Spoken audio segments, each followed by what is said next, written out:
এখন আমরা দেখব অষ্টম শ্রেণীর গণিত বইয়ের অধ্যায় হচ্ছে 4.1-এর 1 নং অঙ্কের বর্গের জ এবং 6 নম্বর অঙ্কের সমাধান। তাহলে এখানে বলতে সূত্রের সাহায্যে বর্গ নির্ণয় করা। তুমি দেখো যে এখানকার এই দুই অঙ্কের ক্ষেত্রে আমরা প্রথম পদের আগেও মাইনাস আছে, দ্বিতীয় পদের আগেও মাইনাস রয়েছে। তাহলে এইরকম দেখলে আমরা কিভাবে সমাধানটা করব। তো দেখো আমরা 6 নম্বর অঙ্কটা সমাধান করব এখানে।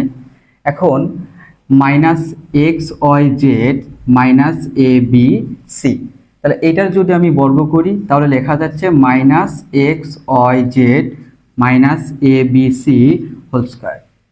তো দেখো আমরা যে তিনটা সূত্র লিখছি এই তিনটা সূত্রের কোথাও কিন্তু দুইটা পদের আগে মাইনাস নেই, তাহলে এখানে কিন্তু আমার দুইটা পদের আগে মাইনাস রয়েছে। তাহলে এটা কিভাবে সমাধান করব? এটা সমাধান করার ক্ষেত্রে আমরা একটা কাজ করব। কাজটা হচ্ছে এখানে দুইটার সামনেই মাইনাস আছে, আমরা কি করব মাইনাসটা কমন নেব। তো দেখো তো যদি এখান থেকে মাইনাসটা কমন নেওয়া হয়, কমন নিলে এই মাইনাস মাইনাসে কি হয়ে যাচ্ছে তখন plus x y z minus আর মাইনাস গুণ করলে কত পাওয়া যাচ্ছে প্লাস এ বি সি। দেখো তার উপরে আসলে আমার স্কয়ার।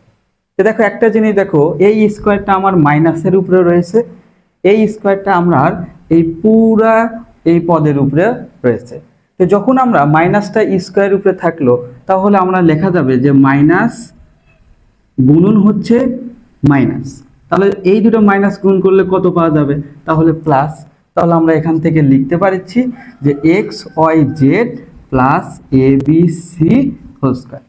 এখন কিন্তু মাইনাসটা আর থাকলো না, এখন কি হয়ে গেল যেটা কার সূত্রের মতো হয়ে গেল, যে ধরো এটাকে পুরোটাকেই ধরলাম আমি এ, এখানকার পুরোটাকে ধরলাম বি, তাহলে এ প্লাস বি হোল স্কয়ার। দেখো এই সূত্র ব্যবহার করে এখন আমি এটা সমাধান করতে পারবো। তো দেখো ওই সূত্রটা কি ছিল, প্রথমে ছিল হচ্ছে স্কয়ার।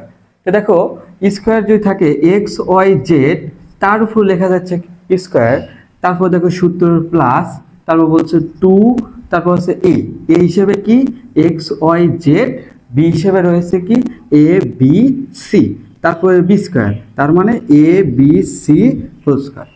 তো দেখো স্কয়ারটা আমার এখানকার প্রত্যেকটা চলকের উপরে রয়েছে, তাহলে আমরা ওটাকে লিখতে পারি x square y square z square plus, এখানে যদি আমরা গুণন করি তো দেখা যাচ্ছে প্রত্যেকটা চলকে আলাদা রয়েছে, তাহলে একসাথে লেখা যাচ্ছে x y z a b c plus এটাকে লেখা যাচ্ছে a square b square c square.